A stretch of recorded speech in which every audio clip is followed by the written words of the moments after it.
Here we go again. Welcome to the Sloppy Book Club podcast. I'm Jenny. And I'm Celese. And on this week's episode, we will be talking wine, romance books, and get ready for it, House of Sky and Breath. I think that's what I'm most excited to talk about. Yeah, I know. I can't wait to get there. But we promise we will give a heads up when we start talking about it so that we don't spoil anything for you. No spoilers. Nope. First and foremost, we would like to thank our listeners. We had such a good response. We had great feedback from so many people, and we are so happy about it. Yes, thank you. We also want to give a shout out to our husbands who've been super supportive through the whole process. You know, this is a lot to take on.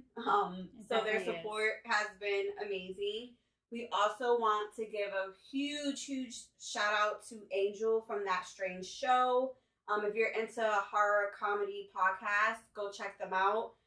He really helps us get started on the technology aspect of really starting this give podcast. Us a lot of good tips. And a lot of great tips because, you know, two moms just trying to start out, just loving to read, and we're like, hey, let's start a podcast, but we had no clue where to start. Nope. So he really helped us. So thank you. And again, if you want to follow them, it's at That Strange Show. Yes. We also did a giveaway, right? Yes. So our winner will be getting that book soon with a little special surprise in it. Just something excited. Yep, just a little something to go along with the book. We hope you enjoy it. So congrats to you. Yes. So let's get started. So we had talked about wanting to showcase a wine or two, or even just like some kind of cocktail on the episodes. So we actually have two this time. The one I am drinking today is from Echo Hill Orchard here in Western Massachusetts. It's called Simply Apple Goblin Grog Pumpkin Wine. Ooh. I have never had it. So any wine that or any drink that we're going to drink on the episodes, we will not have tasted prior to this. So you are getting our first reactions to it. Live reactions. Yes. So I'm going to go ahead and taste this Simply Apple wine, and I will let you know what it's like. Okay, that's amazing. Oh, I actually really like it. So it tastes like fall. Oh. It tastes like a good apple cider drink. Okay. It actually doesn't really taste like wine. Oh. Yeah, and it's almost like juice. It's almost like apple cider. So I'm actually really happy because I was nervous about it. So yeah, it was really good. Thanks, Echo Hill Orchard. So I'm actually going to be trying an alcohol-removed wine, seeing as I'm pregnant, so can't consume alcohol. This is Frey. It's California. It's from California, Moscato, and I'm going to be trying it for the first time. Jenny made a face when she tasted it, because she did, because I couldn't believe that there was wines with no alcohol in it. So I had to try it. So I was like, does it taste like wine? Can you taste alcohol? And she's like, no, but she kind of made a face. So I'm kind of skeptical. It does not taste like alcohol. It does not taste like wine. So I'm excited for her to react. It's not bad. Oh, really? Okay, so no. I freaking hated it. I'm sorry, Frey, the brand. I'm so sorry, but I did not like it. It tasted really bad to me. It doesn't really taste like anything, though, for it to like... Well, okay, good. I guess good for you. Good like, for there's you. a sweetness to it. I can't really... Okay. It just tastes sweet. I really want to say what it tasted like to me, but I don't because it's really bad. Oh, okay. I was going to say our listeners would probably really want my honest opinion. Okay, so I'm going to say it. So I'm going to say it then. Okay, you asked for it. I felt like it tasted like what chicken water would taste like. Chicken water? Yes. I don't Jenny. know. Jenny. Chicken water. I don't know why, but the first thing that came to mind was this tastes like if I boiled chicken and drank the water. What? I know. No. No, not at all. It's sweet. It's actually really good. Clearly, my taste is off. You also had a lemon cake prior to tasting it. Maybe that could have messed up your like taste buds because honestly, it just tastes sweet. Maybe I won't eat before we do this. Yeah. From now on. I enjoyed it. So Frey, this Moscato from California, I'm liking it. It's sweet. Doesn't taste like alcohol, which is great because it's not supposed to. You know, they have a red wine too. I'm gonna have to try it. Yeah. But this wasn't bad. You Awesome. had me like scared. I'm so sorry. I'm about to pour a little bit more because I had a little taste and it was like, I don't know, like juice, I guess. I don't know. Well, I'm glad we both enjoyed both of our wine and non-alcoholic wine today. Any recommendations? Don't forget to just comment on our podcast and let us know some recommendations because I actually really enjoyed this one. It wasn't bad. I'm glad. Yeah, you can comment. Chicken water.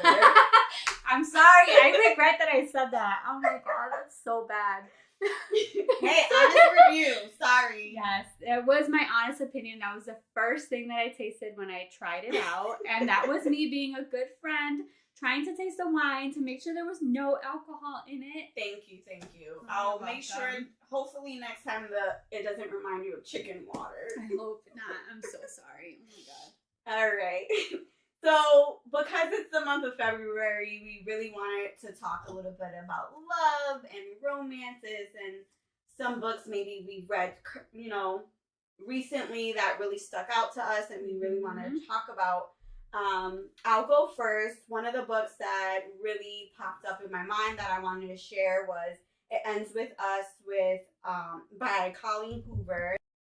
So it's a book that I did read during our January TBR recommendations, and it's a book that really stuck out to me. I wouldn't really consider it a romance. It is a romance, but I don't know. I don't put it in the genre of romance just because of how triggering it can be.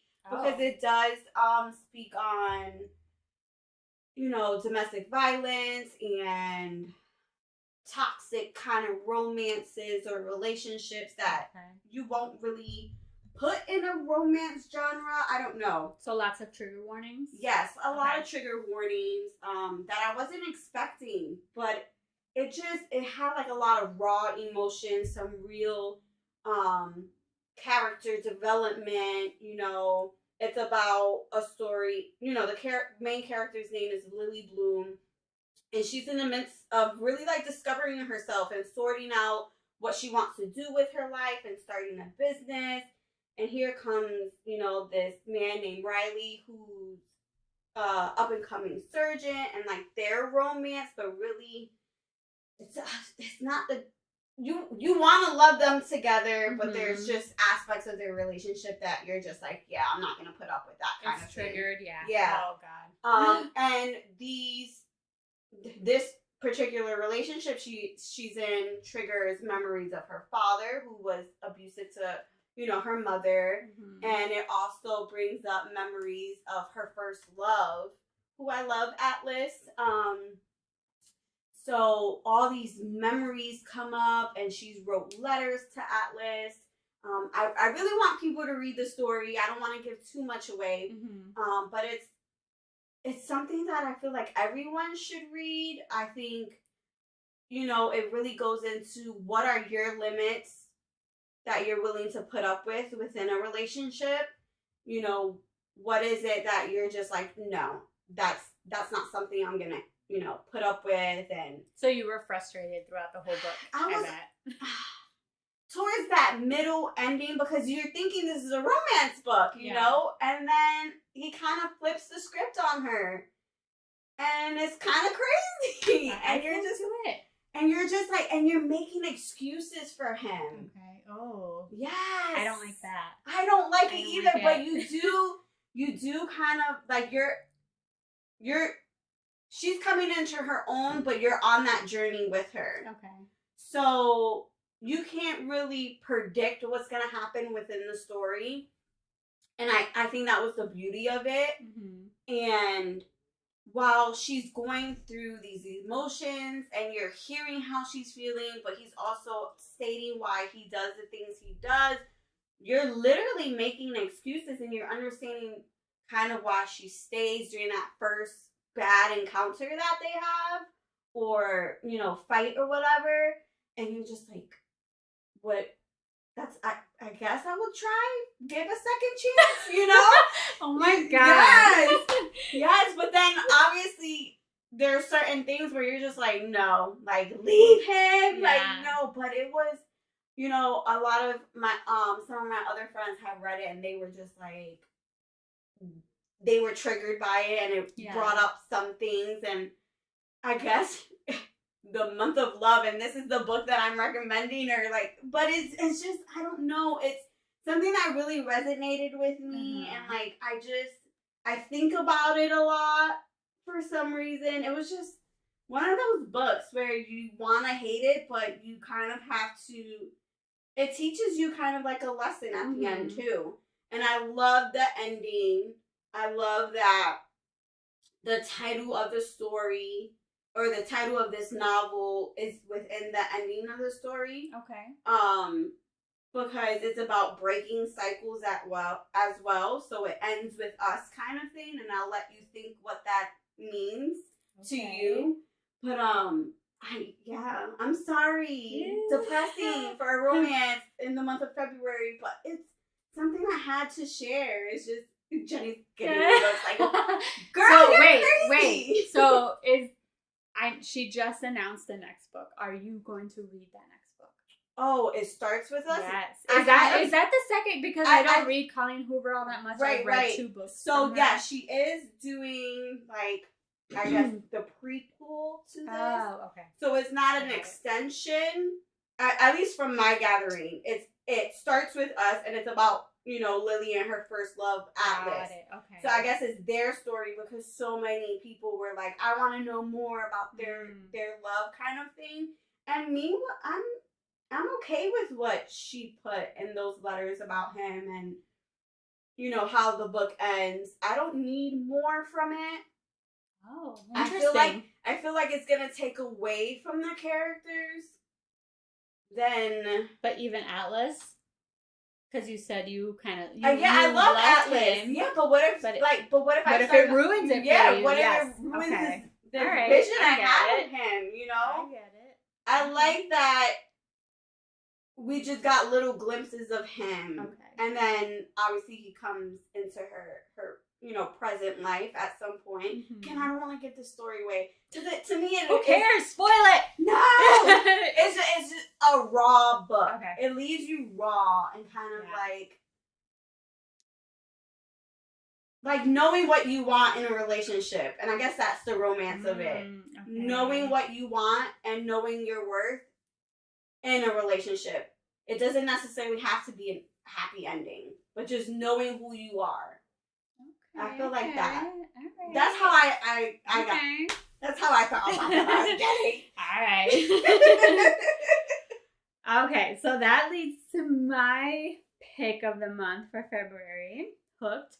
I am not a huge romance reader.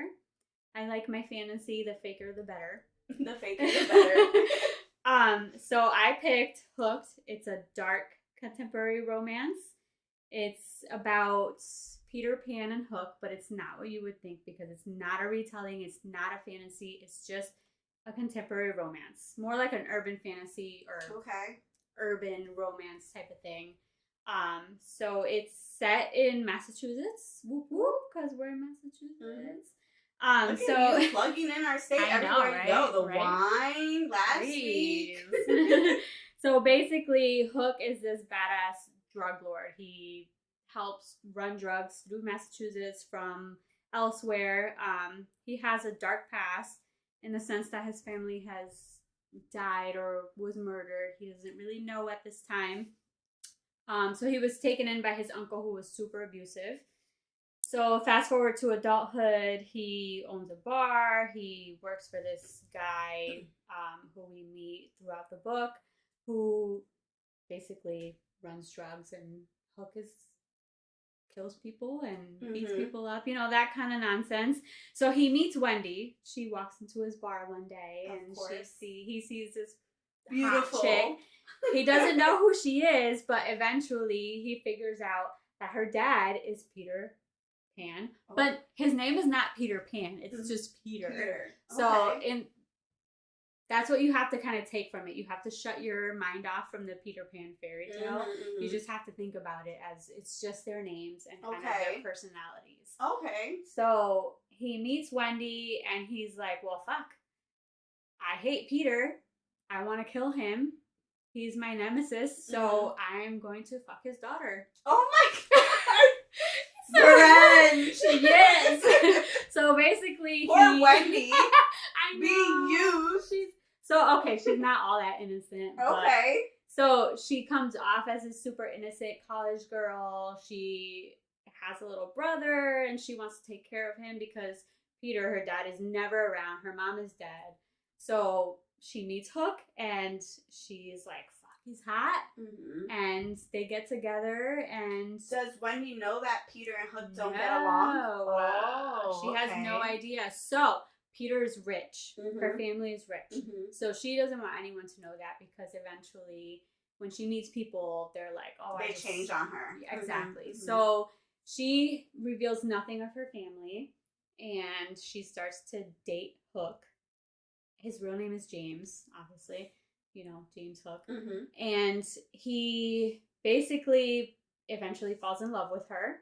Course. Yes, but in the back of his mind, he hates Peter so much. So he's struggling with, do I date her and love her, or does my hate for Peter overtake that? Okay. So he's struggling the entire book with this, but man, is it spicy. It's steamy. He does things to her that is like, whoop.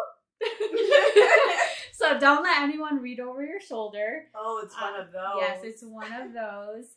That when someone comes over to you, like, oh, what are you reading? No, go away. That actually happened once to me while reading this book. That's the worst.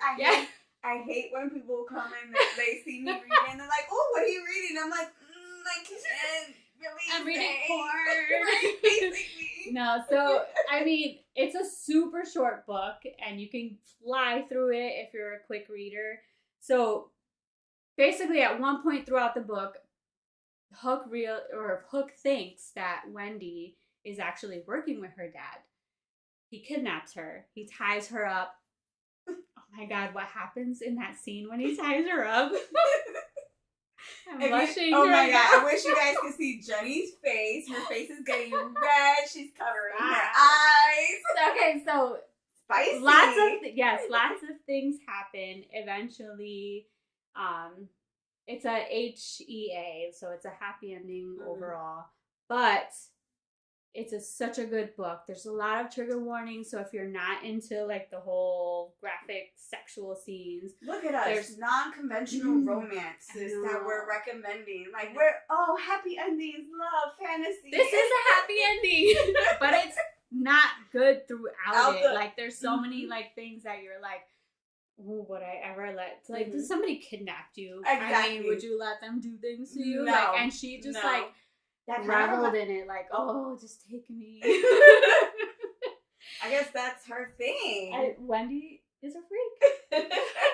Yeah, so please read the trigger warnings, because there are tons for this book, and the author actually does a really good job on her website labeling the trigger warnings. That's awesome. She does, and I really like that, because you don't want to read something and then eventually you realize something and it triggers something in you, which isn't cool. Yeah. So I really like that. The author Emily McIntyre does that with all of her books. That's awesome. On there. Yeah. So we like authors that kind of let you know what to expect a little bit, so you're not keep their readers in mind, being depressed after or having to see someone after, because it's bringing up all these crazy memories you didn't want to think about. Yeah, I'm clearly not endorsing things that happen in this book, but it's a fun read. So yes, please read the trigger warnings. All right. So let's talk about the live. Oh my god. So still no spoilers. Yep. So we are going into the Crescent City realm, but right now we're not going to be doing any spoilers. We're actually going to be talking about Sarah J Maas's live that wasn't a live. Yeah. It was pre-recorded. I wasn't aware that it was going to be pre-recorded. Apparently in the chat people were saying, "Oh, it was advertised as pre-recorded." I must have just seen the big live logo and just thought automatically it was live. I didn't know it was I mean, if it says live, it should be live. I totally agree. I was really, really disappointed that it wasn't. I was just expecting these live things. I get it. She was pregnant and her due date was actually the same day as her live event. Mm-hmm.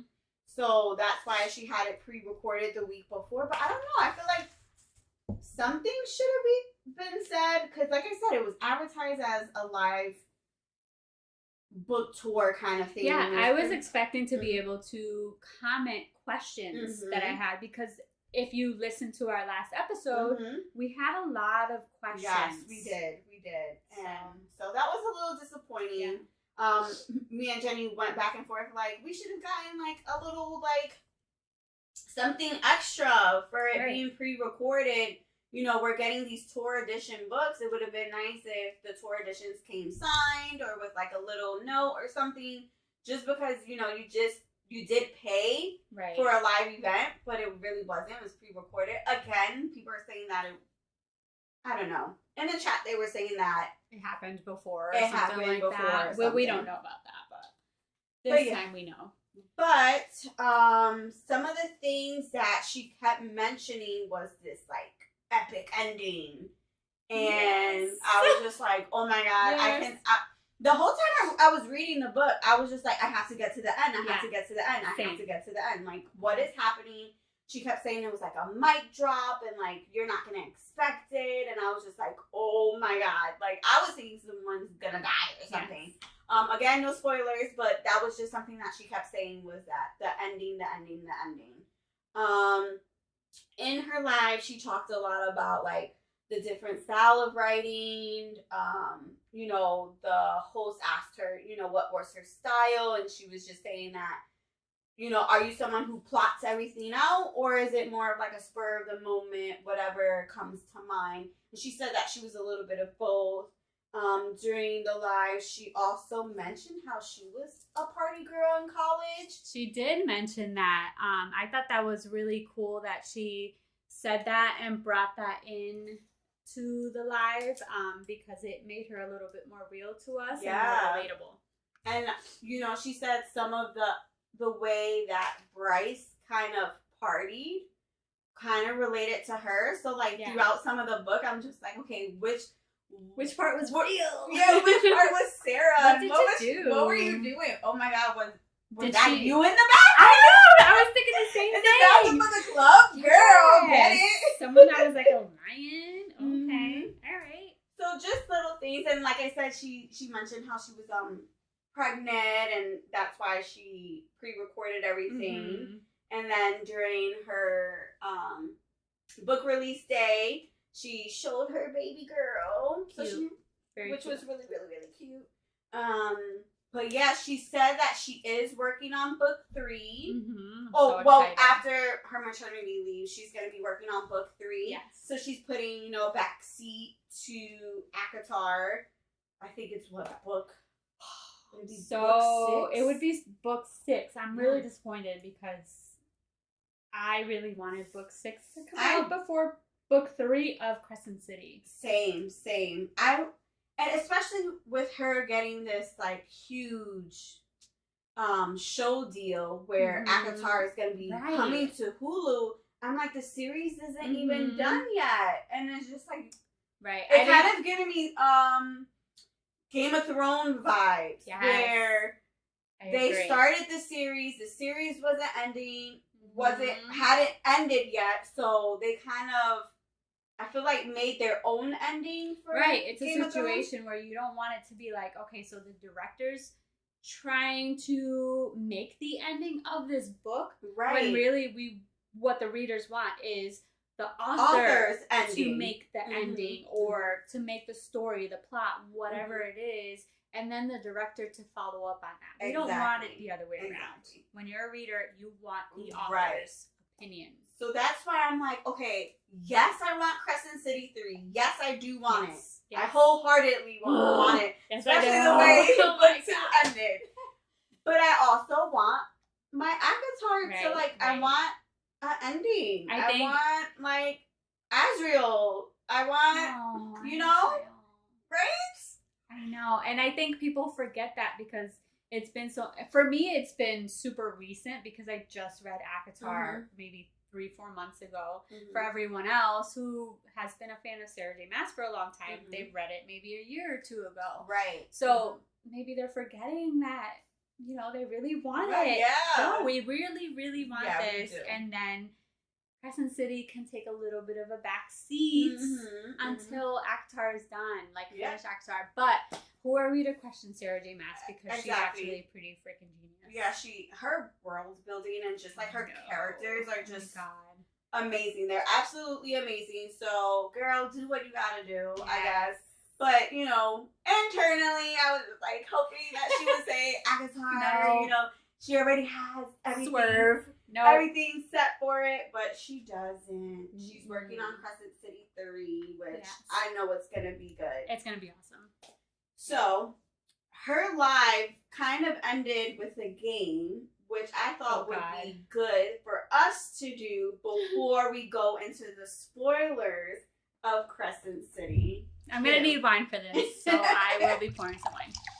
So, the game is Kiss, Kill, Marry. Out of the main love interests of all 3 of her series, Throne of Glass, it was Rowan. For Akatar, it was Rhysand. And for Crescent City, it's Hunt. Okay. Who would you kiss, kill, marry? I want to kill you right now. I think she wanted to kill her host for even asking that question. This is hard because I love every love interest in all of her books. Same. So, because we don't want to spoil anything yet, we're not going to say why we picked what we picked or anything like that. We're just going to give names. Yep. So, kiss, kill, marry. Let's see. Who are you kissing? All right. I think I would kiss Hunt. Oh my God. Yes, Hunt. Okay, Hunt. Okay. I would marry Rhysand because I would want him forever. And then kill Rowan. But I really don't want to kill him, but I would kill him. Oh my. Yes, I would. Okay. I know. I'm not going to judge. It's so bad. I'm not going to judge. So I would kiss. It's okay. That's how you feel. So I would kiss Rhysand. I would marry Rowan, and I will kill Hunt. Wow. Yes. That is my kiss, kill, marry. Okay. I just the first 2 are like the love of my lives. I can't kill them. Hunt is fairly new for me, you know. Okay. So that's why. Oh, we said we wouldn't give reasons. I'm sorry, but yeah, that's my kiss, kill, marry. Can I change my answers? No. Okay, no. I won't. I did kill him. I killed him. Oh my God, he was my first love. That's what I'm saying. I couldn't. He was my first love. All right, here comes I'm over Hunt. it. Here comes Hunt coming in. Boo. I'm done. Done with this game. All right. So. All right.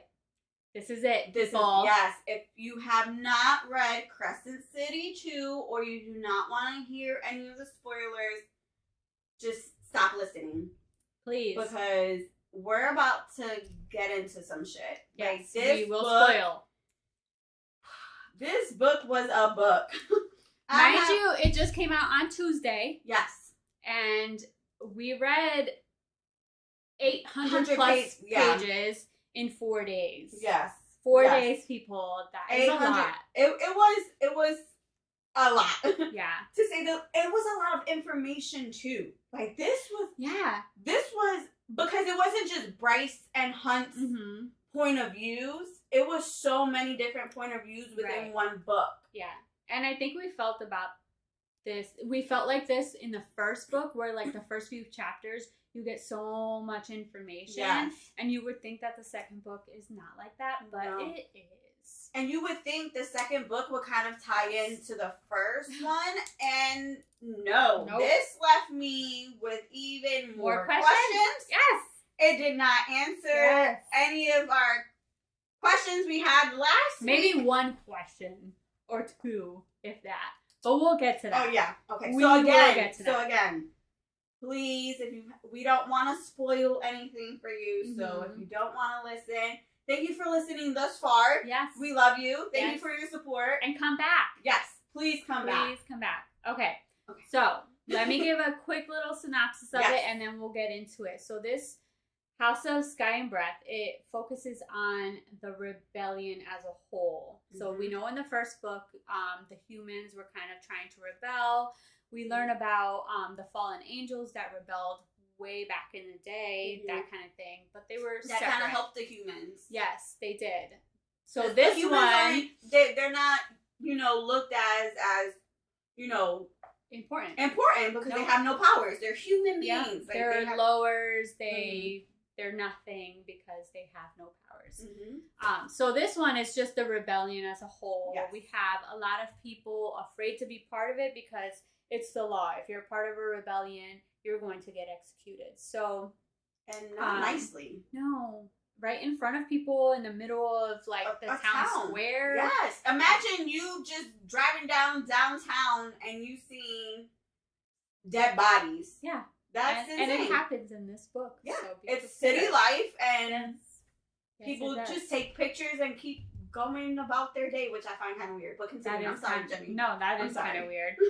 So yes, it's based off the rebellion, and nobody wants to get involved, but essentially people get involved anyway.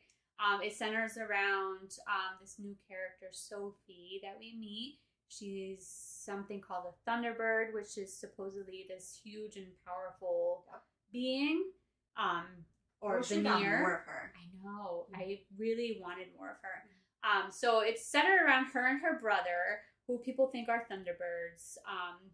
They basically end up killing Sophie because Sophie goes into like this death camp to save her brother, and they kill Sophie because they realize that she has intel on the Asteri. The Asteri are the all-powerful beings. They're the law. Yeah, they're the law. Everyone answers to them. Think of Volturi for Twilight. I wouldn't know because I didn't read Twilight. So there's 7 Asteri. Right now there's 6. There's 1 empty seat. But everyone answers to them. So Sophie has intel on them that could destroy them. So they destroy her. They basically murder her. Or we think they murder her, that kind of thing. The Asteri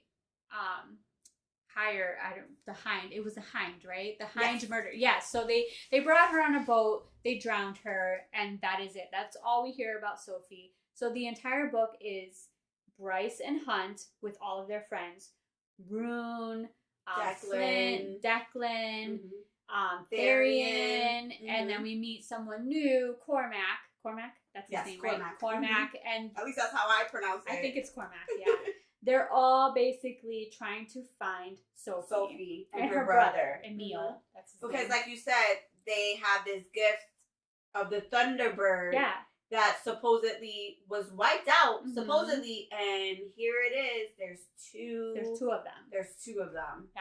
So throughout the book, you basically feel different feelings for all of Bryce's friends because everyone has a different reason for trying to find Sophie. Yes, they all have their own agenda. Yes. Even though it's all about, okay, we have to save, this kid because, again, we don't know if Sophie's really dead. The Hind threw her into the ocean. Right.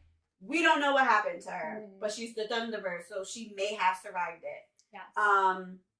And they all have their own separate agendas on why Therian just wants to get out of his The River Queen, River Queen. Entrapment. The River Queen wants Sophie or Emile, dead or alive. She said she didn't really care what they were, but she's forcing Therian to find them. Yeah. But Therian doesn't really care. He just wants to find them to get away from her. Yeah, he just wants a reason to just not be near his queen, basically. Yeah, I was kind of sketched out about him. I really liked him in the first book, and then this one, and then I was this like, one, yes, I agree. You're like out for yourself right now, and that's exact. He's kind of selfish. Yeah, he definitely was out for himself this time around. With Bryce, she's just seeing this is like a 12, 13-year-old kid. Yeah. That people are willing to kill for. Right. Just to get his power. And she's just like, he's a child. Right. She just wants to protect him. She had the most like honest, genuine, like I want to get him away from the Asteri type of finding him. Everyone else was like, how can we use him? Even Cormac, like he only did it because he loves Sophie. And that was his reason, was, okay, if Sophie is dead, I need to protect her brother. But I also feel like he would have used him for the rebellion as well, which, he's a child. So Cormac, we learn, is Agent Silverbow. Yes. He is in love with Sophie. We learned that in like the prologue. And he ends up finding Rune and Bryce at some point in the book. And he is actually Rune's cousin. So he... I'm telling you, folks, like this book... It's like jaw-dropping each and every turn.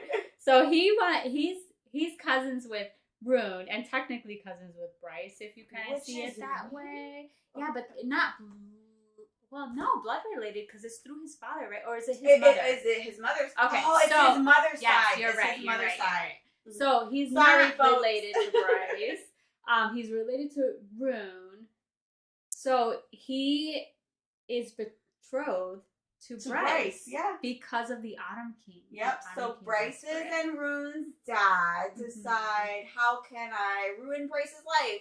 Yeah. I think I'm just gonna, because he is king. Yeah.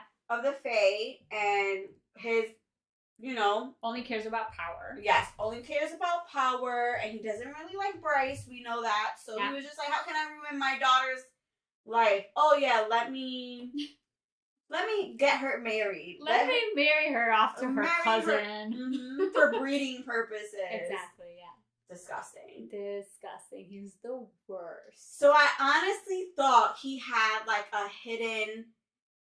like a Rhysand kind of I remember you said that character development where I felt like he was being mean so people would be scared of him to protect his children. Right. But then you learn more about how Rune grew up with the Autumn King and how he abused him. Yeah, he is truly the worst person in this entire book. So it's like, no, you're no Rhysand in my eyes. Sorry. Absolutely not. No.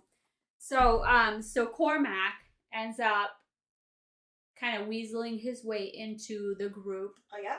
All the friends and everything, and they decide they want to find Sophie and Emile and everything. Like we said, they all have their own agendas. So Bryce has her own things. She's coming up with different schemes that we don't know about until they actually happen. We learn in the beginning of the book that Bryce and Hunt, because this book takes place like, 3-4 months after 3 or 4 months after the last one, yeah. So they felt like they were taking things too fast. So they try to slow it down. Slow down their romance. Okay. Yeah. Right. That lasts like a whole 2 seconds. Yeah. I think they lasted 1 more month of intense staring and flirtation before they dived into. Not only were they like really into each other, so that shit wasn't gonna work. Yeah. But I feel like Cormac coming into it and him being betrothed to Bryce kind of lit a fire. Exactly. So I think that kind of pushed her even more. Unfair to Hunt, but whatever. Right. I mean, Hunt still got what he wanted. He did. Let's not even go there. So another thing that happens kind of in the beginning of the book was Ethan. So Ethan in the first book was mad at Bryce for hooking up with some guy at the bar while his brother was being murdered. Yeah. So in this one, Sabine, she's the alpha wolf, pretty much got rid of him. Would it be like prime apparent? Or yeah, that's like what that? it is. Prime apparent. She got rid of him because he supported Bryce and he helped her in the end of the last book. So they dropped him off at her house, pretty much bloody and beat up. So he's part of the whole gang and everything now, and he actually became like the real MVP for me. Really? He did. Yeah, Ethan. Not my favorite character, but I felt like did a lot to help Bryce. Yeah. And all the other things that we'll get to later on here. There's a ton of different characters. And it's she hard does, to but she did such a good job of like putting them all together in this book. Oh my god! Because even though it was like multiple point of views, their stories all intertwined with each other.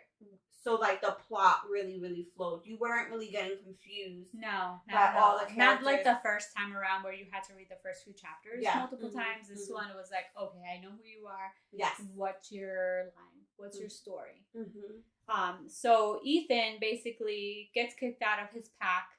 He joins Bryce's little gang and helps Therian a lot with trying to find Sophie. Yeah. And eventually he moves into Rune, Flynn, and Declan's house. And can I say, I'm obsessed with this little boy band. Yes. I'm kind of upset that Sarah hasn't made like a group name.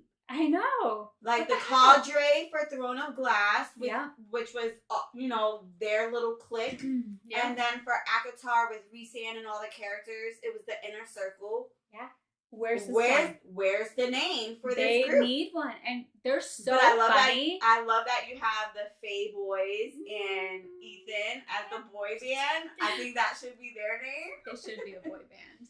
I really like it. They have a lot of good banter and they just mess with each other a lot. I really like them. They're my favorites. Rune is my favorite, by the way. I wonder why. He's so cute. I really like him a lot. Or how about that connection towards the end of the book? Yep. Okay, what? Oh my god, I just got sweaty. Before we get there. Okay, all right. So eventually, there are 2 archangels that have to replace the 2 archangels that died in the last book, the first one. So Sandriel and Micah, they were both killed, one by Bryce and one by Hunt. Bye. So we have now Ephraim. And Ephraim? I don't know. He starts with an E, guys. Yeah. Come on. And Celestina, is in charge now of Crescent City. Yes. So she brings her own Triari with her, and he brings his own Triari with him. Which is basically like bodyguards, high-end bodyguards. What Hunt and Victoria and Justinian. Yes, Justinian were to Micah. But the other 2 are dead now. Yes. And Hunt is the only one alive. Oh, and Isaiah was part of that too. And Naomi. So Celestina brings her own to Crescent City, and obviously everybody's worried. They're trying to figure her out. Is she good? Is she going to be just as bad as Micah? So she brings the Hellhound. Too much wine. His name is Baxian, and the Hound, Pollux. Yep. Hunt hates Pollux.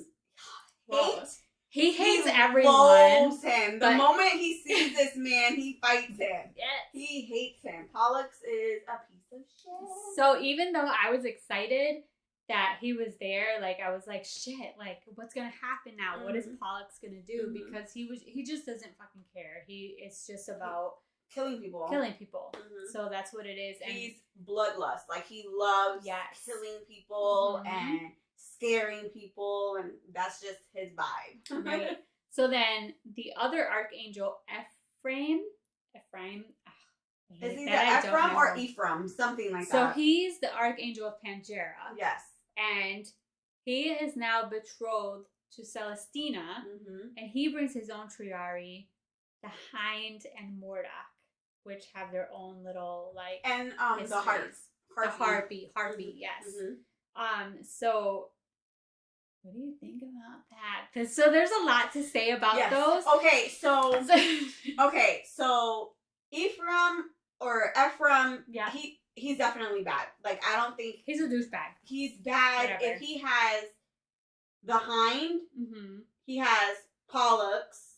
No, Pollux is now with Celestina. Yeah. He had Mordok, and Harpy, and Hind, which are like the top 3 besides Pollux, like the top 3 worst mercenary killers. But is it his choice? We don't know that. We don't really. I feel like we don't know. Vibe. I know. I don't like his vibe. I know. And even Celestina, she's on my. So I feel like Celestina is just looking out for herself and her little love bug. Should we say who it is? Okay, so backstory: Rune got engaged in book 1. Yes. To Hypaxia. Who, right? Hypaxia. That's what I said. Hypaxia. I don't know. At these names, I can't. It's a lot. But if you read it, you know what we're talking about. So they're engaged. But let me just say that closet scene, my mouth dropped. I'm sorry to be jumping ship here, but who cares? Okay. So there's a scene where there is like a mating ball between Celestina and Ephraim, who are mated now, and there's Astari said, "Hey, Celestina, you're getting married. Give us another archangel baby, basically." Yeah. So they had to make a like a celebration or whatever, and Celestina disappeared. Hypaxia disappeared. Bryce wants to go and do her thing. Hunt. So they go into some closet and find Hypaxia and Celestina together. Yep. Rune's soon to be wife. Yes. And the archangel. Yeah. Together. They're in love. So it's kind of an awkward moment, and they're just like, well, what do we do about this? Basically. Do we walk away? What do we say? So basically, Celestina was ready to kill both of them. Yeah, so Celestina was like giving them dead eyes, like, I will kill you right now if you say anything. Yeah, this is my woman. So Hypaxia throughout the book has become a good friend to Bryce. You learn they meet up together. They actually have tea together, which is like such a cute scene. Because Bryce is like, well, I want to get to know her. I have no other friends. Let's get together. And they become friends. And now she sees her friend, who is her brother's betrothed, in a room with her lover, Celestina, which I think is super cute. And I did not expect that. I didn't see it coming. Like I said, backtracking a little bit with the rebellion, Rune is now part of the rebellion, and he's wait. Okay, so what Celeste is talking about now, I have a prediction, or I had a prediction in my mind. Okay. The moment that Cormac said, I need you to contact this person because you're a telepath now. So we know this. So before you go into that, with the rebellion, Sophie was their link. Remember? She was the one who connected the rebellion to what do you call, like a traitor? Like, what do you call those people? Because she was going. She had contact within the Astari, basically. She was their contact. Yes. So they had a traitor. Right. There was a traitor in the Astari. Yes. So Sophie had that contact. Yes, you're right. So Cormac knew this, but he didn't know who the person was. He just knew that it was some agent called Daybright. So he gave Rune some kind of stone or crystal that he can contact this traitor, whoever this person was. So Rune did this, and he meets Daybright. Yes. Oh my god. So I think you were on the same wavelength. So Daybright and him kind of connect, and they're like, okay, we need to pass messages to each other. Can we really trust each other? And they realize, okay, we can trust each other. This is what we're passing along. Let's not get connected. We just have to do our job. They were just mind linked, basically. Exactly. And it's literally like about sitting down and saying, okay, this is my information. Be done. Yes. Goodbye. They would just mind link, send information to each other. And in the process, of course, they start liking each other. Okay, so my theory was that Celestina was Daybreak. Oh, see, no. And I thought that because when her and Hypoxia were in the closet together and Celestina got upset, she like glowed or something. But then I was just like, then that doesn't make sense because she's in love with Hypoxia. So she's not going to be in love with Rune. So then I was just like, who could it be? So I'm not going to toot my own horn. You knew it was the Hind? I fucking knew it was the Hind. And I didn't know that until way later. I'll tell you why I know him. Not in the beginning. I didn't know in the beginning. I was like, oh my God, who is this person? I'm trying to think back to Crescent City 1. If there was anyone we met that we didn't really know about. The moment I knew who it was when they were talking and she got taken away. Yes. And she had someone forced her to have sex with her. I knew for every being of my soul that it was the Hind. I knew it was the Hind. Yeah. I was like, oh my God. Because at first I thought it was Celestina because the first time she got taken away, I thought it was because Ephraim, maybe because remember they were mating. They're supposed to be making a baby, so I was thinking, okay, he's taking advantage of the situation, but she kind of has to go with it because if she doesn't, the Starry will come after her. She don't want to die.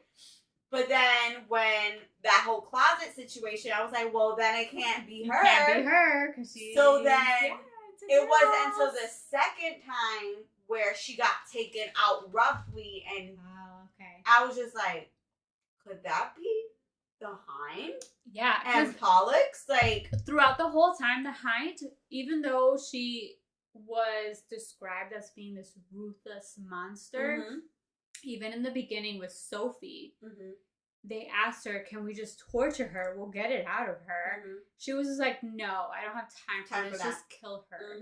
That was weird in itself because we know that the Hellhound, the Hind, the Harpy, all of those people were all ruthless monsters, even from Crescent City 1.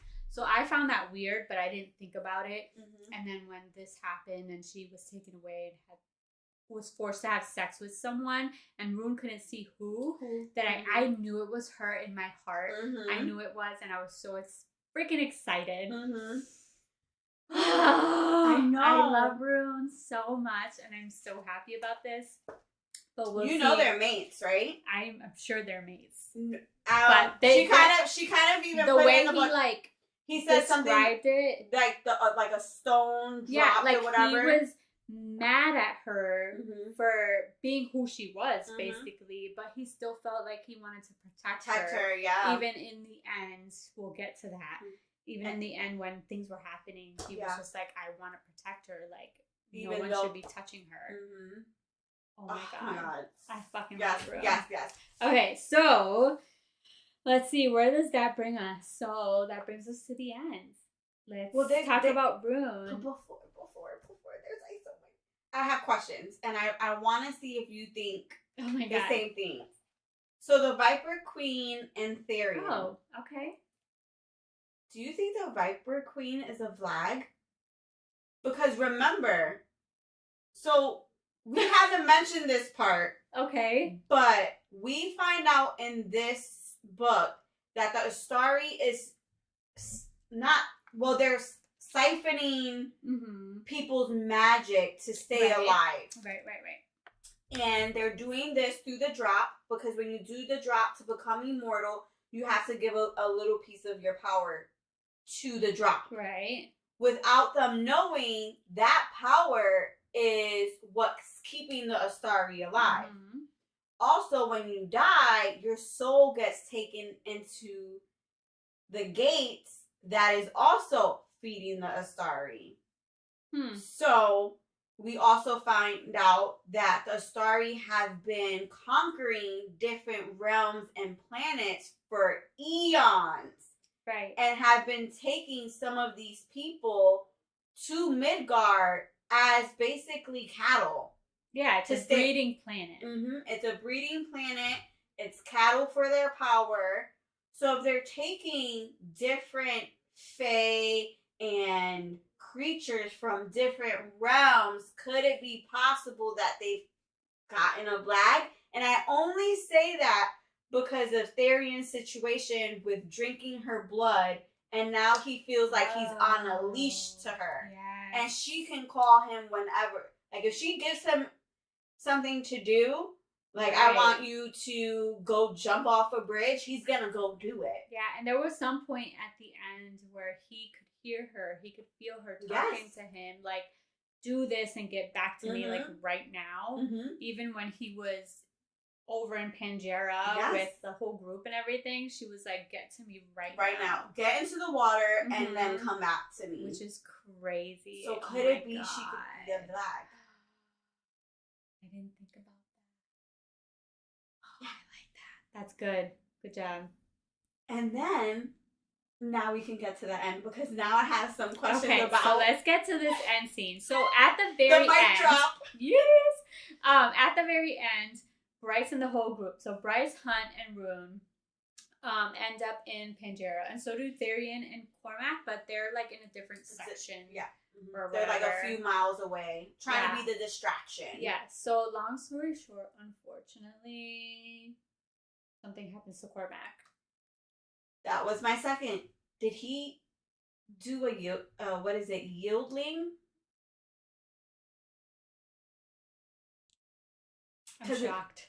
I'm shocked. Because exactly. Because they say that it blows up, like, within him. So either he had a bomb strapped to himself. Okay. Or he yielded. I need more wine. And for those of you who've never read Throne of Glass, a yielding is something that witches do. They siphon all their power, and their last kind of like energy blast is killing themselves during battle. And I feel like he did that. So just a side note, Celese and I have not talked about this book. We agreed that we would not talk about this book. We would read it and we would just let everything out. So I am so happy that we're doing this right now.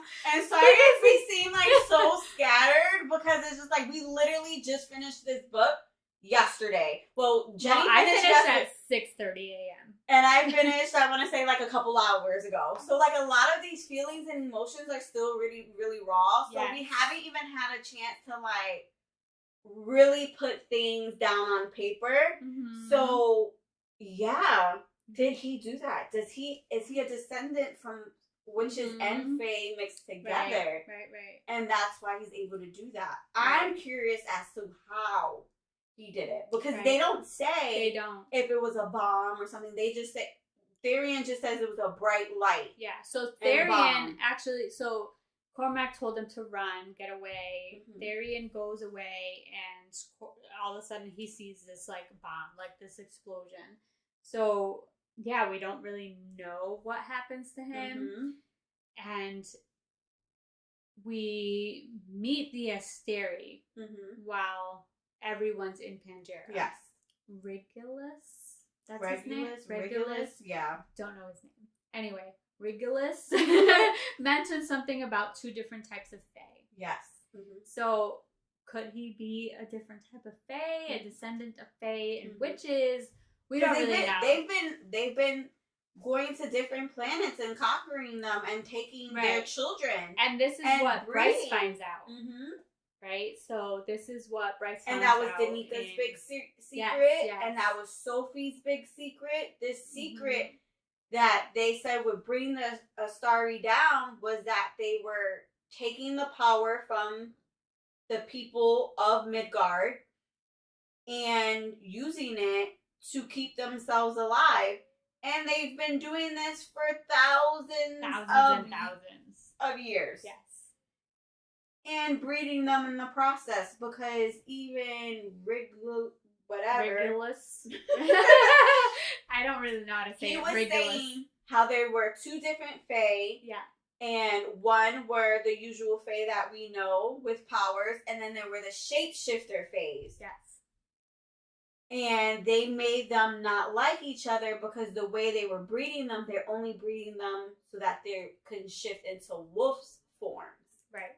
So that's why the wolves don't like the fae, is because they're like... It's almost like they're all descendants of fae. Of some kind, yes. Because even, he said the mer people were descendants of the fae. Might have been fae, yeah. You're right. So... They've been breeding them for like forever and making sure only certain traits carried on. And that's how they've kind of been controlling the people, because no one's really unified. Everyone's part of their own kind of house. Right. They all hate every other kind of house. Exactly. They're all labeled in some kind of way. Because when you've been thinking you're a wolf your whole life, and they're like, oh no, you're fae. You're a descendant of fae. Who's gonna really believe that? Right, because nobody really thinks about it. Like, they're all shifters. No matter what it is, they're shifters. So they can look like humans, but they're gonna shift into something else. Whether it's wolf, mer, whatever it is.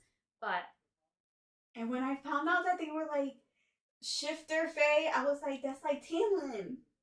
You know? And it's like all these descendants. So I didn't think about that at all because of the situation I was in when I was reading. I was just trying to blow through it, and I didn't think about that at all. So, but we'll get there. So Bryce finally gets to the archives at the Asteri place in Pangera, and Hunt and Rune are with her, and they get captured. Yes. So they're now standing before the Asteri, still one throne unoccupied. So that is an unanswered question from Crescent City 1. No, it's unoccupied because one of the princess from Hell ate. He's a star eater. But why haven't they replaced them? Oh. Yeah, like there's still no replacement. So they've only kept 6 seats. And I have a theory. Okay. But hold on. Okay. So they're all there. And basically Bryce knows that, or feels like she's just gonna die. Like she has to do something where she's gonna die, or Rune and Hunt are gonna die, right? She has to save them. Her brother and her mate. Yeah, so it's gonna be one or the other, her or them. And Hunt feels the same way. He's basically says, this is the last time I'm going to see my mate. Which, I was a puddle on the floor for a whole 5 minutes. And I didn't want to keep reading, but I had to. So Regulus allows her to say goodbye to them. Stupid. Yes. So if you're gonna kill them, kill them. Kill them. Because if you're gonna give them a chance to say goodbye and think they're just gonna say goodbye and not try to figure something out, you're stupid. I have a question about something about that. Okay. So remind me. So basically, when it gets to that point, they plan, because Rune can speak to them in their minds. He's a telepath. So there's like a whole thing that they do, and they decide to finally escape, or let Bryce escape. Right? Yes, only so Bryce. Bryce can escape, and they're going to be captured, whatever. So Bryce escapes into this gate, and Rune and Hunt are left behind. Which she doesn't want to do, but she knows the only way to save them is by leaving them to get help. Exactly. So there's one point, I don't know, maybe I missed it, I don't know, but Bryce hugged Rune and she felt something drop into her pocket. Yes. What was that? It's the stone, the communication stone. Okay. That he used to get in contact with Daybreak. Okay, so it's either that stone or the white stone that you put in water to communicate with the mer right? Yeah. Okay, so but I really think it's the communication one. Okay, so hopefully I'm hoping that's it because I was thinking it was the communication one. I think it's the communication. But it was 6:30 in the morning when I was reading this, and I was like dead. Mm-hmm. So hopefully that's it, but nothing else comes of it at this point. Right? At this point, no. Okay, so then she escapes. Hunt becomes a slave again because Regulus. That broke my heart. Yeah. I think he would have rather them take his wings, die, killed him before he was a slave again. Yeah. And the fact that they say like his roar or his cry was so bad, and even Braxian started hyperventilating because he knew he was gonna get the throne crown. Mm-hmm. Like I was just like, no. So we didn't mention this, but Braxian, the Hellhound. Yes, we mentioned it way in the beginning. Celestina's Triari. He's actually a rebel. Yes. So he was actually trying to get in there. I know. So we didn't mention this. I totally forgot about him. Yes. So he is a hellhound. Hunt hated him in the beginning because he was part of the whole Triari, Pollux, and the Hind, and all of that. He was just evil. So we find out. What did we find out, Celeste? Oh my god. That he was Danika's maid. Yes. Or Danica, sorry. Danica. He is Danica's maid. I can't believe we forgot about that because my heart shattered into pieces. Yes. When we he had said 2 years with her. 2 years. And not even consistent. No, it was like, every other month or something on a random day? Yeah. I couldn't believe it. Like, they mentioned nothing of her being away or whatever. Like, So I knew eventually he was going to be a good guy because of the way he kept like looking at Hunt and like how he was able to get basically like a family. He was trying to be friends with him. Yeah. And Hunt was just like, no. Like ew, get out of here. Yeah. So then when he saves them and he saved them like quite a few times. Yes. Actually. And he had the tattoo on his chest. He did. The tattoo on his chest, he said, through love, all is possible. And it was something she said all the time. Like, I was on the puddle in the floor. Yes, like, yes. I was done. I'm telling you, this book put me through it. Yeah.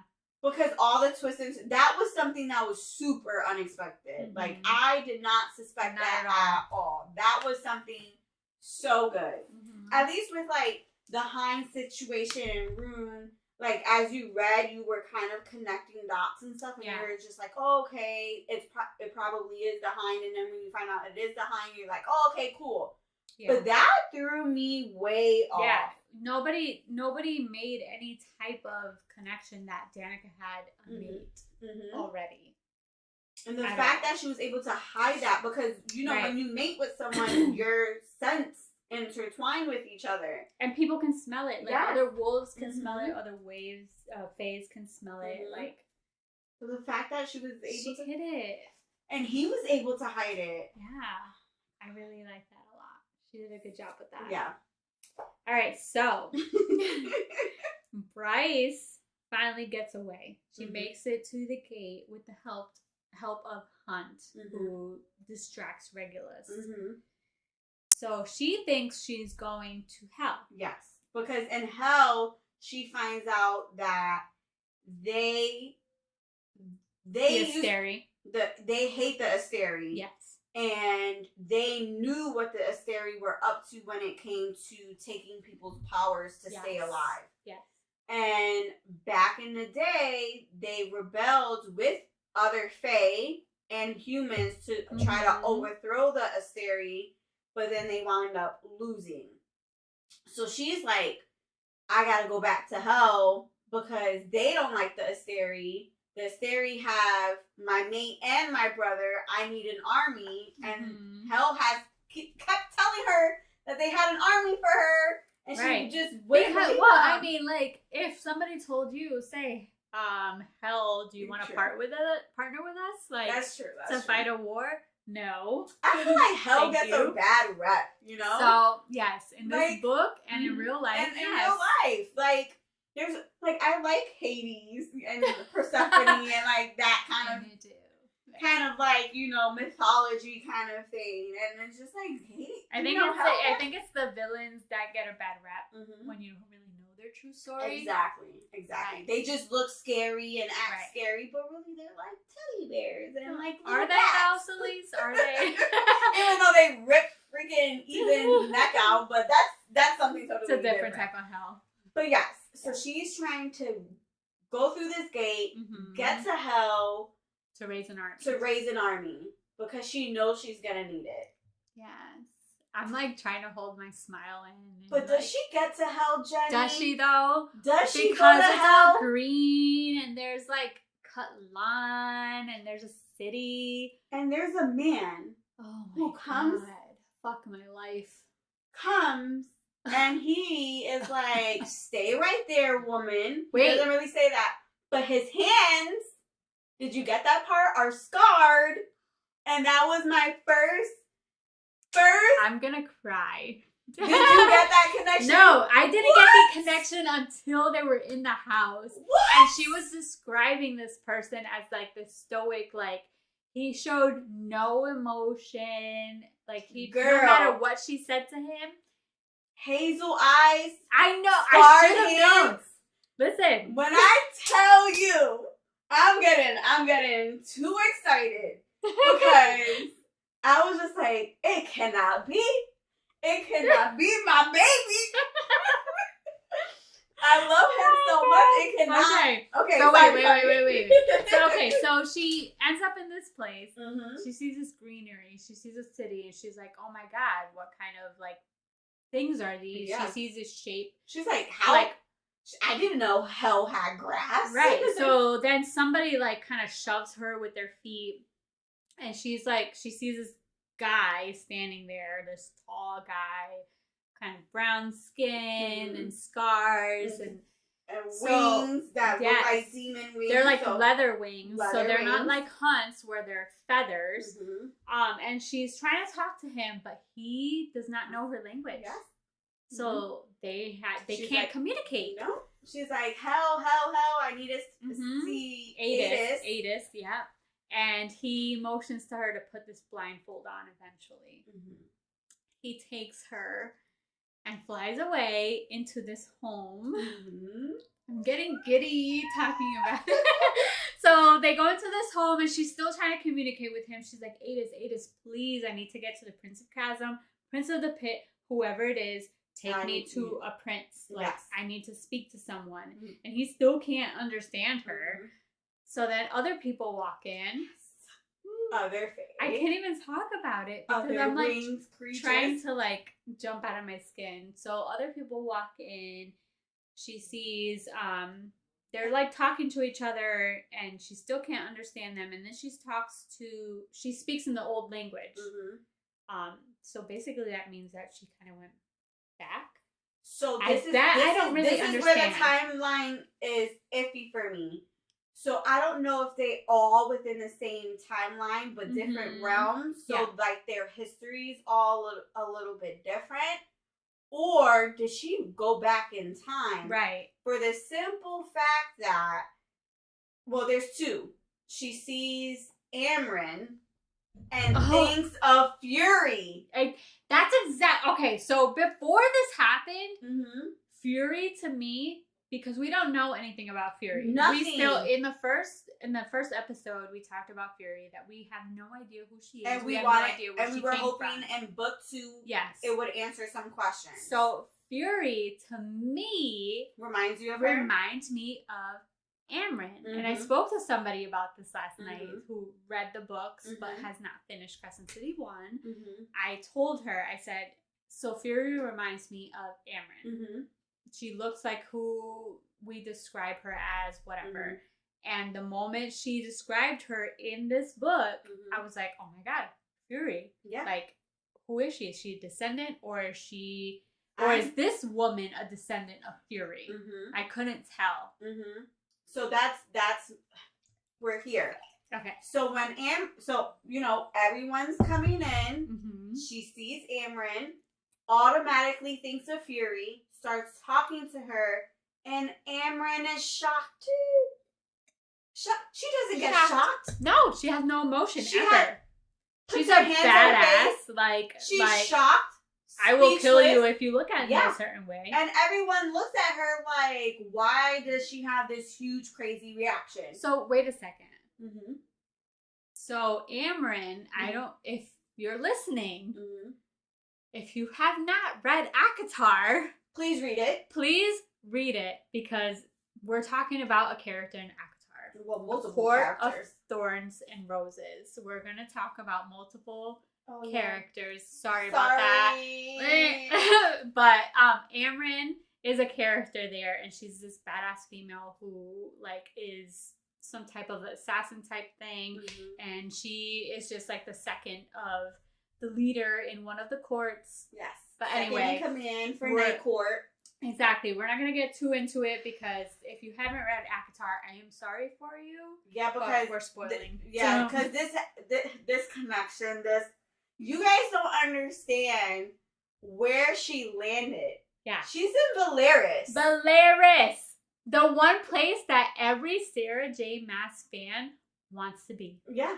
She is freaking in Valeris with the inner circle. Yes. The inner fucking circle. Like, Bryce, how did you get there, girl? Lucky ass bitch. So anyway, she's there. And you got carried by Azriel. Azriel!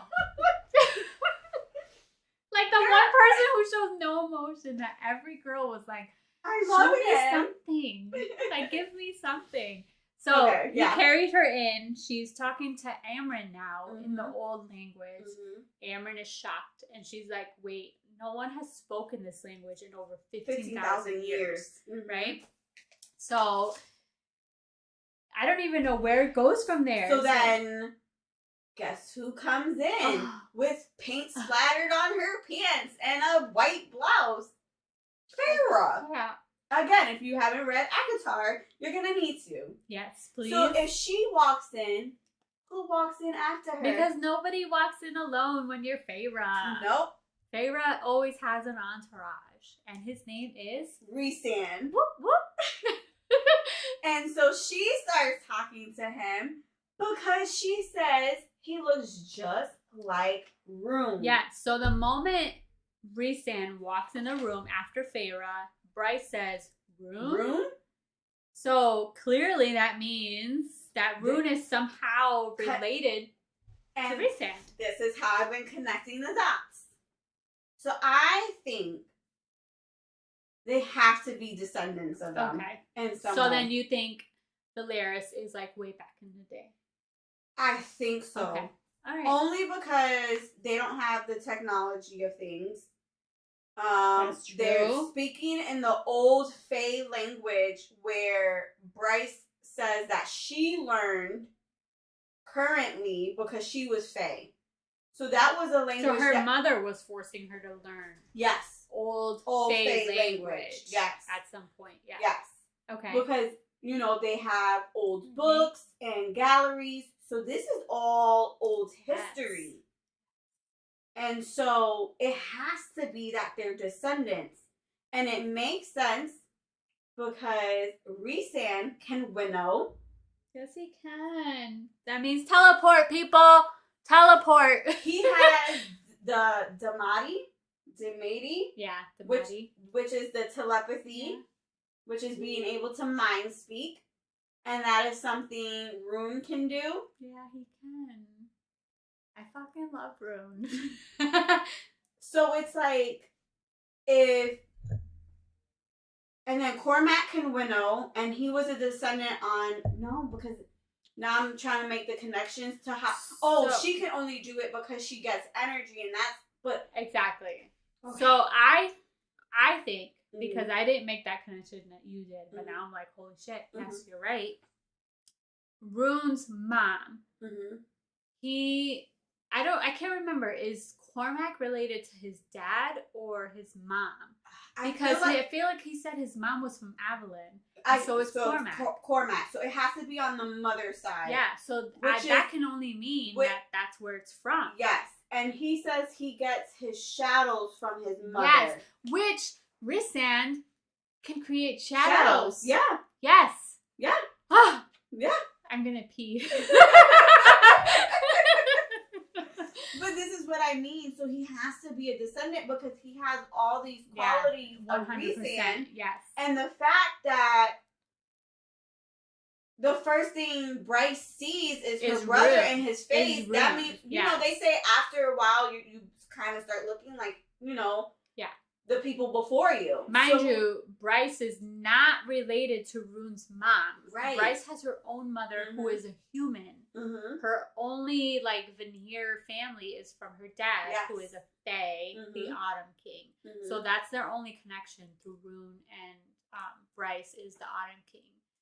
So, but Rune's mother is from Alavin. Yes. Who is connected to Cormac. Yes. Who... We're now thinking that is connected to Rhysand. Yes. That could possibly... Fuck my life. Fuck my fucking life. Either the mom is connected to Rhysand and not necessarily Cormac, because then Cormac can actually come from oh my god, where is Elaine? Oh my god. Aelin? Aelin's realm. Oh, I didn't even think because of that. the yielding. I didn't even think of that. If Cormac can yield, which is blow himself up with the last bit of his power, then he has to be from that part. Maybe. You know? I mean, it could be. Who knows? Because they're all intertwined. They're taking people from everywhere. Yeah. I don't know. Okay. But then the star on her chest, that's how she was able to get there, because they said that her scar was how they were gonna get back to. Oh my god! Yes, you're right, because Cormac. So Cormac went to the Oracle as well as Bryce and Rune and all them, who went to the Oracle when they were like 13. He said that the Oracle had told him that he was going to meet or be intertwined with someone who had a star in their chest, and that was going to change things. And then Regis, whatever his name, Regular, that guy. Yeah, that guy. He told Bryce that he was gonna use her to get back to the Fae land that they originated from through that star, because that star was basically like the navigation to that world. You are 100% right. So if that's true, then they were taking people from Valeris for that. So I wonder if, like, remember how they had a war before Feyre even, like, before her story even happened in ACOTAR? They had a war before that. So I wonder if that was then, because the Asteri were mad. They wanted to get back and say, they said, I want revenge on the people who took all of those people that we couldn't siphon off of. And now we had to create this planet, Midgard, to siphon and breed people. Yes. So I wonder if it was right before Feyre had started. No idea. But this is the crazy part, because even Amryn is older than Valeris and that world. Remember, she fell into that. She wasn't part of ACOTAR's world. She fell in from a different realm. You're right. Through the rift. Yeah. So it's like so many gates are That's open and people are falling through places. So maybe that's why Sarah J Maas is like, well, I'm not doing an ACOTAR yet. I need to do Crescent City 3 before I get to ACOTAR. Because even in Throne of Glass, you see Crescent City when freaking this chick is falling through the skies, through all the rooms. And that's why Rhysand started digging into, you know, realms and different worlds, and he had the planetariums and stuff, which made me think of the astronomer. He had it, and Bryce's dad, he had it. Yeah. So there.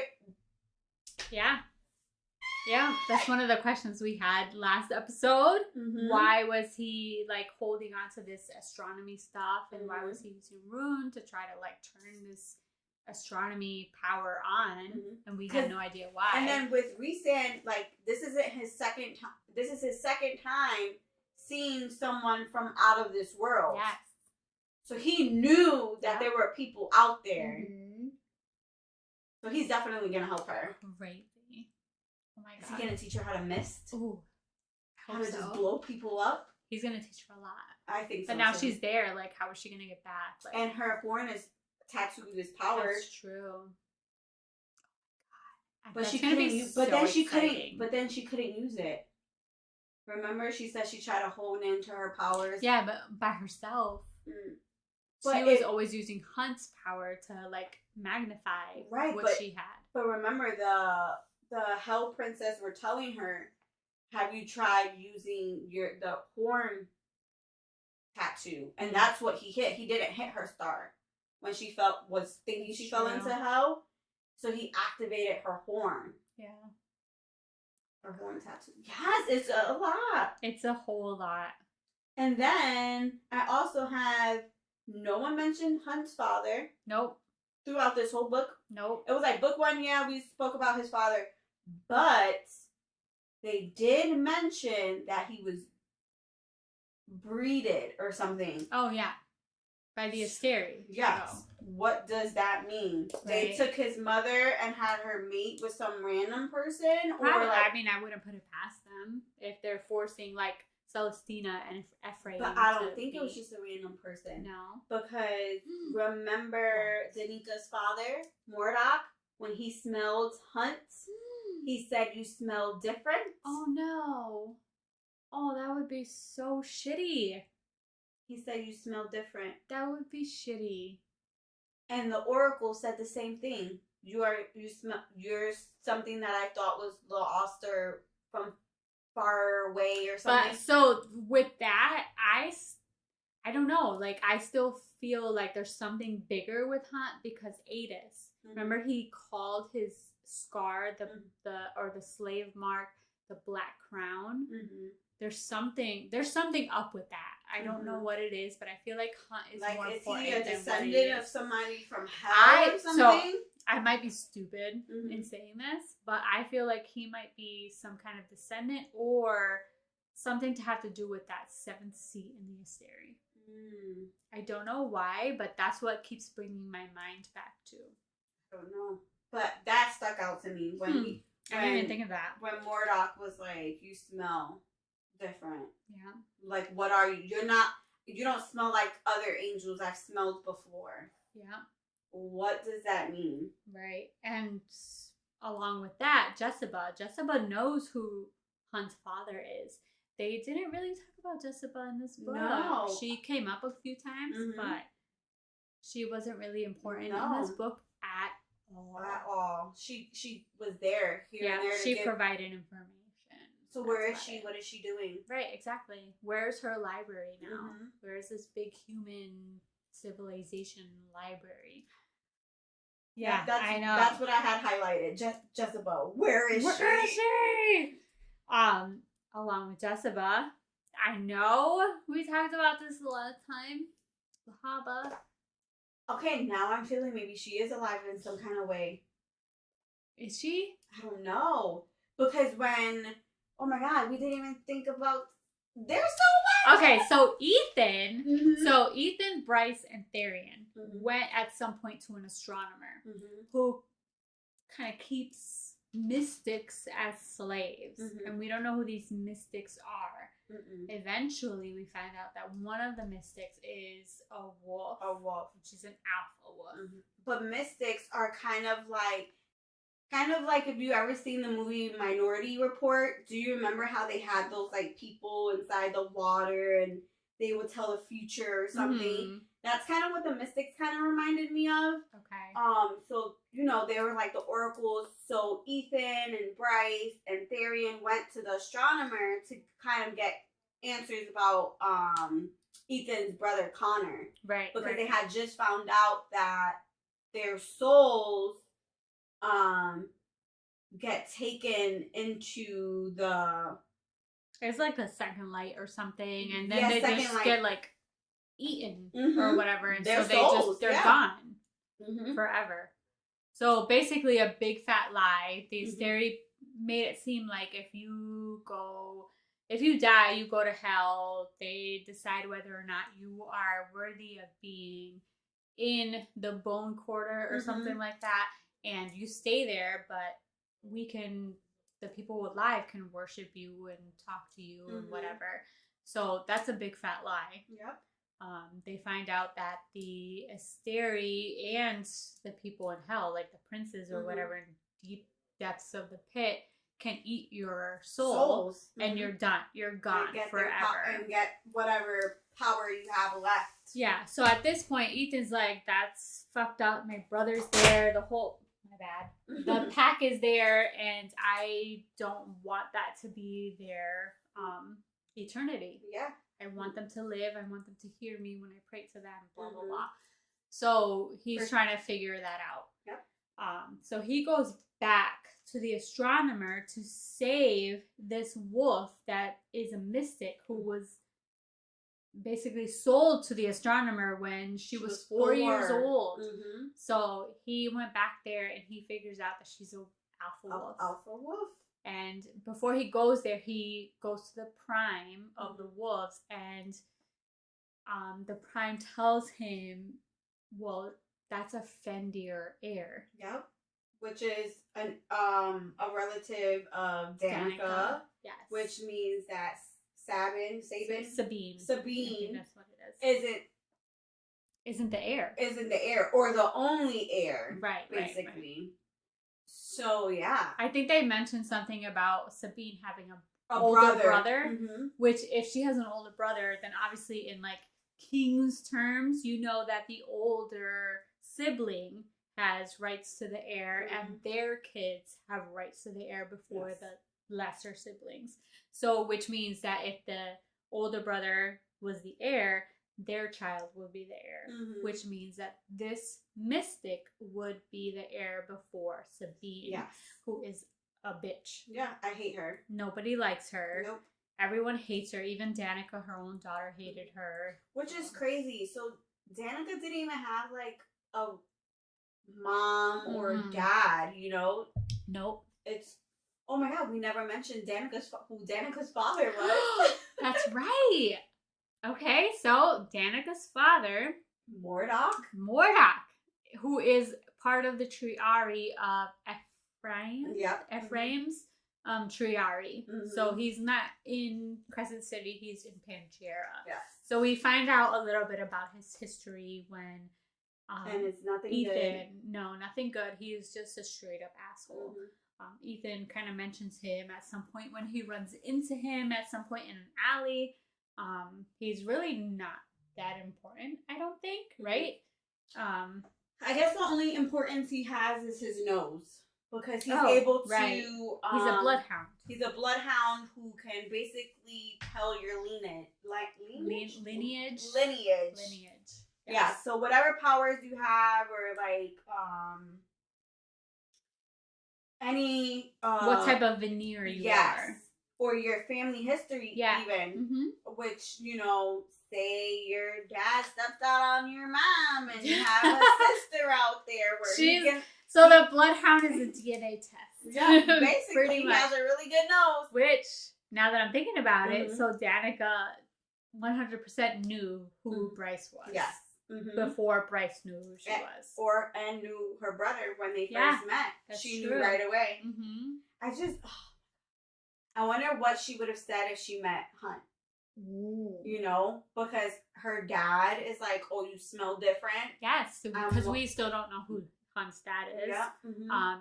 But also, like, she was friends with Fury as well, because they were like this group of 4 women. Yeah. We don't know who Fury is, but Danica knew who Fury was. Yeah. Or had some kind of inkling of where she came from. Which could have,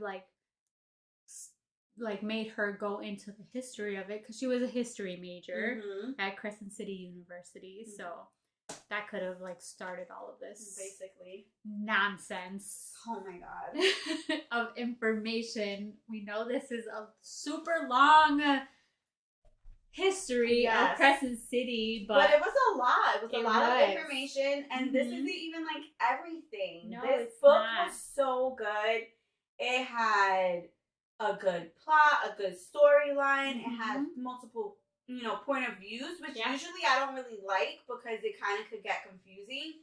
But this was just so good. Yes. This really, I couldn't put it down, and I hated that I had to work because I just wanted to keep reading it and just binge it all. We really wanted to get it done before, it just was all right, we heard about it, whatever. We wanted to get it done because we loved Crescent City. Yes, we did love it. And the moment this came out, we knew we needed to talk about it right away. But it was such a big book with a lot of information, so we just had to get it done. And these are authentic, real questions, reactions. Yeah. So bear with us if it was kind of all over the place and crazy, but it was just really, we literally just finished reading it and we just had to share our thoughts on it. It was absolutely amazing. How would you rate it? Oh, God. All right. So we, oh, God. I think I'm going to go. So we talked about ratings. We feel like so many people rate things differently. Yes. We have Goodreads, we have Amazon, we have Barnes, we have everything that rates things a different way. But when you put a number on something, it's so difficult to just say, oh, whatever, this is a 2 or this is a 3. But I feel like when we decided, Celese and I decided to rate this in wines. Yeah. Because it's fun. Whatever. So be it. A 5 is a bottle of wine. A full bottle of wine. You would drink that whole thing in one sitting. I'm going to give it a bottle of wine. You are? I am. Only because I'm upset that not a lot of my questions were answered from Crescent City 1. I'm going to think about this book for weeks and weeks and weeks. I'm definitely going to reread it and pick it apart again. Because these are just initial reactions from just the first read. But there's probably from 4 days. Yeah, there's probably so many hidden little gems that we just didn't know. Mind you, I read the Kindle edition because my book just got to my home yesterday, and I only bought the Barnes & Noble edition, the exclusive edition from Barnes & Noble. I did get the live edition tour, the tour, right? So I didn't have a physical copy in my hand. I only had the Kindle edition, which is super basic. There are other editions with runes point of view. Yeah, runes, bonus scene. There's also the Bryce and Hunt bonus scene, and there's the Therian. Okay, so neither of us have read that. No, none of them. None of them. None of them. So, from the most basic edition, I'm going to give it a whole fucking bottle of wine. And I kind of, this is crazy because, you hear people giving full reviews, 5-star reviews, and people are like, that's insane, I would never do that. But I would have to agree. I have to give this a full bottle of wine. Perfect. Drink up. I'm pouring a bottle of wine just so you know, because I'm almost done with mine. But it was honestly that good of a book. It left me my jaw on the floor, excited, wanting more. I think if a book does that to you, you have to give it all its credit. You do. If it's going to leave you going back to read it again, pick it apart, put you on an emotional roller coaster. Yes. Give credit where it's due. And I feel like this book was definitely a full bottle. Yeah. I have to say. Awesome. It was a full bottle. Yes. And you know that I was going to give up ACOTAR. You were. I was going to give up ACOTAR. And I hate the overhypeness of books. But honestly, if it's due, it's due. Yeah. Like, I can't deny that. I loved it. I absolutely loved it. I really did. And I'm kind of happy that I had, like, multiple copies of it. Because if it was not that good, I was really going to be beside myself. And I'm so happy I do, because it was worth it. It was worth every single penny. Yep. I only have two physical copies, but I did get the ebook and the audiobook so that I can listen on the way to work. Oh, okay. It's like, it takes me 5 fucking minutes to get to work, but I had to listen to it on the You're like, I can't to work. Yes. So I only have 2 physical copies, so I can't wait to read the other point of views, like Rune, Bryce and Hunt and whatever. But I can't wait for that. I'm so excited. Yes. This was amazing. Yes. I can't wait for you guys to tell us what you think. Yes. When we post about it on Instagram, plees comment your questions. Your thoughts, your opinions. Yes. What did you think? Did you agree about all of the anything? Like, do you think Rune is a descendant of Rhysand? Do you think Cormac yielded? If you read Thorn of Glass and know what that is, just anything. If you disagreed, we don't care. We want to know. Like, just because maybe you know. Oh, is the Viper Queen of Vlad? Come on, someone has to help me out here. Someone, please, just comment on the post that we make about this episode. And just let us know, because we will definitely get back to you. If we don't get back to you, we will let you know. We will put it on our next episode. Yes. We will talk about it briefly. So yeah, just let us know. Yes. Let us know what you think.